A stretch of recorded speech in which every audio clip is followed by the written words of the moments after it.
ఎక్కడ ఉపయోగపడ్డావు? మరి ఇప్పుడు వరకు నువ్వేం చేసావు? అయితే ఏం చేయమంటావు? ఆయన వస్తాడు ప్రతి సంవత్సరం హ్యాపీ బర్త్డే అని చప్పట్లు కొడతావు. ఆయన వచ్చి నుంచుంటాడు, ఈ సంవత్సరం అయినా కాసిందా గొడ్డు ముద్ద ఇదని. నువ్వు ఆనందిస్తావు, నువ్వు కేక్ కోసుకుని మూతికి రాసుకుని అప్లోడ్ పెట్టుకుంటావు, సుఖపడతావు, సంతోషిస్తావు, గంతులు వేస్తావు, అరుపులకి అరుస్తావు, వీధుల మడి తిరుగుతావు, ఊళ్ళో అందరికీ పిలుచుకుని భోజనాలు బిర్యానీలు పెట్టుకుంటావు. ఆయన నుంచుని చూస్తాడు, ఫలించిందా లేదా చూసుకోకుండా ఇది చేసే ఆర్భటాలు ఏంట్రా బాబు, ఉంచనా నరికేనా? నాలాంటి ఎవడో ఒకడు ఉంటాడు అక్కడ, పాస్టర్ అమ్మో, ప్రభు ఈ కొత్త సంవత్సరం ఇచ్చావు, ఫలించకపోతే నువ్వు నరికే మాకు ఇంకొక సంవత్సరం అని ఎడుతాడు.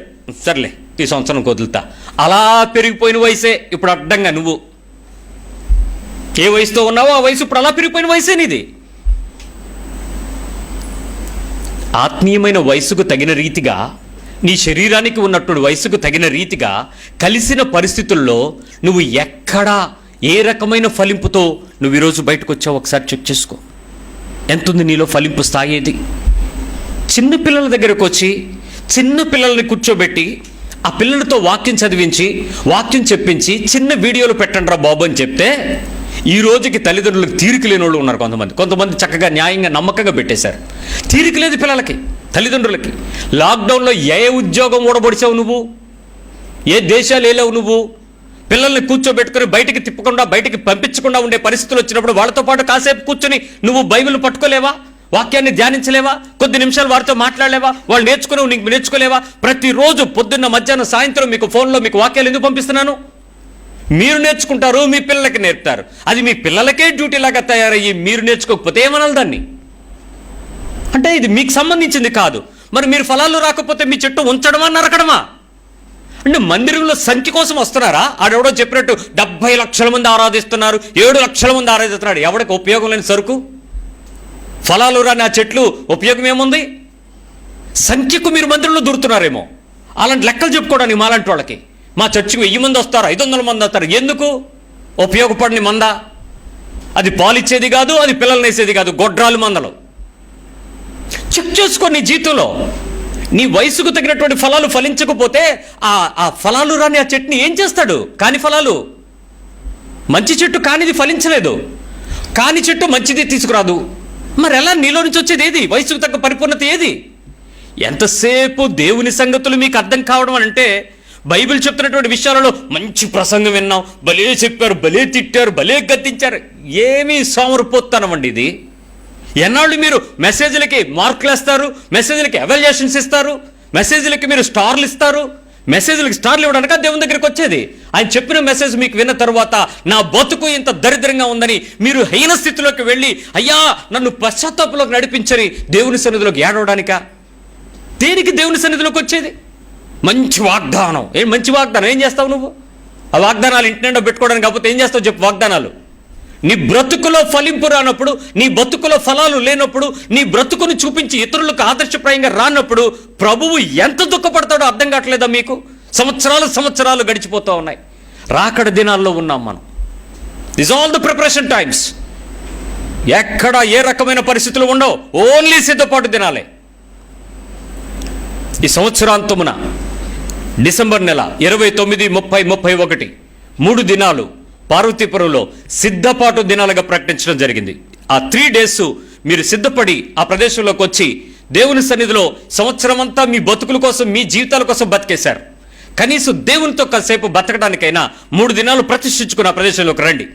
ఇక చాలు మీ వ్యాపారాలు, చాలు మీ సంపాదనలు, చాలు మీ పోషణలు. ఆ 3 రోజులు మీరు దేవుని సన్నిధిలో కూర్చోటం ద్వారా మీకేదో మేలు జరిగిపోద్దని నేను చెప్పను. కనీసం దేవునితో గడపడానికి మీ హృదయమైన ఆ పగులుద్ది, మంచి విత్తనం ఏమైనా పడుద్ది. నువ్వెళ్ళు. మా ఆవిడ వస్తుంది పాస్టర్ గారు. నా కోసమా? మీ ఆవిడ ఏమంటే నన్ను సంతోషపరచడానిక, నాకు మీకు మనుషులు చూపించడానిక మీ ఆవిడ పంపించేది? మరి నువ్వేం పోటాడతా అంటే మీ ఆవిడ పరలోకం వెళ్ళిపోద్ది. మరి నువ్వు చెంగడు దూరిపోదాం అనుకున్నావు లోపలికి? అవ్వదు. నీ రక్షణ నీదే, ఆమె రక్షణ వాళ్ళదే. నీ కుటుంబము రక్షణ పొందాలి. అందుకు కదా నేను ఇక్కడ ఏర్పాటు చేసింది. నీవైనటువంటి జీవితాన్ని జీవించాలి, అది కదా ఏర్పాటు. మరి ఉత్తప్పుడేమో మీరు కుటుంబపరమైనటువంటి ఆశీర్వాదం అందరూ అనుభవించాలా? అలాంటి సందర్భాలకు వచ్చేటప్పుడు కొంచెం నొప్పి పెట్టుకోవాలనుకుంటే అక్కర్లే, మీరు వెళ్ళండి, మేము ఉండిపోతాం. ప్రశ్నించుకో, నీ శరీరానికి ఆత్మీయ వయస్సుకి ఉన్న దాని నుంచి ఇప్పటి వరకు లెక్కేస్తే మొదటి వారు అనేకులు కడపటైపోతున్నారు, కడపటి వారు అనేకులు తోసుకుని ముందుకు వస్తున్నారు. వాక్యం నెరవేరుతున్నప్పుడైనా నీ హృదయంలో మంట పుట్టలేదా? ఏంటి నా జీవితం, ఏంటి నా బతుకు, ఈరోజు నా వయసును బట్టి చూస్తే నా ఆత్మీయ ఫలాల గురించి మాట్లాడితే ఎంతసేపు అభిషేకపు వరాలు ఫలాల గురించి ఆ తర్వాత మాట్లాడతాను. అసలు అది కానే కాదు దేవుని వాక్యంలో. నీ జీవితాన్ని బట్టి, ఫిజికల్ థింగ్స్ని బట్టి, స్పిరిచువల్ మెచ్యూరిటీని బట్టి ఏది నీ దగ్గర ఉంచేటువంటి ఫలం ప్రభు ఆశిస్తాడు చెప్పు. ఏది ఇవ్వగలవు నువ్వు ఆయనకి? నిన్ను అడిగితే ఇది అని నువ్వు ఇది నా దగ్గర ఉందని చెప్పగలవా? ఈరోజు చాలామంది దేవునిలో ఎదిగించాము, దేవునిలో మేము ఫలించామని చెప్పుకుంటున్నారు, కానీ ఫలాలు లేవు. ఫలాలు లేని ఎదుగుదల ఉంది. రోడ్డు మధ్యలో మొత్తం ఆంధ్రప్రదేశ్లో నేషనల్ హైవే అన్నిటికీ మధ్యలో కొన్ని చెట్లు వేశారు చూడండి. మీరు వెళ్ళేటప్పుడు చూడండి ఎంత పచ్చగుంటాయో. ఒక్క ఆకు పండడం నేను చూడలే, రావడం తప్ప.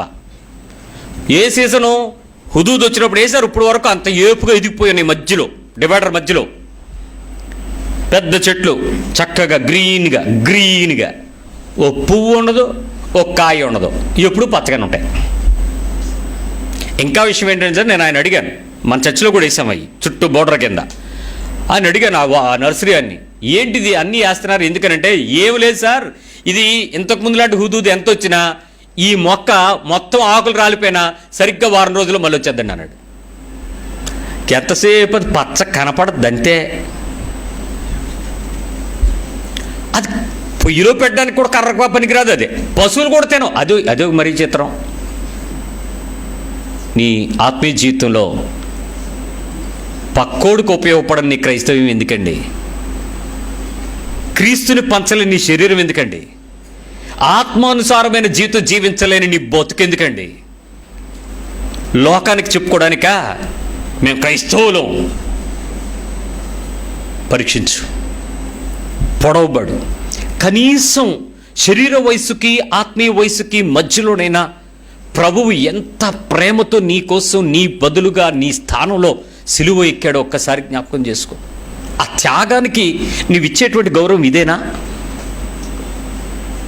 ప్రార్థన చేద్దాం. ప్రేమమయుడా,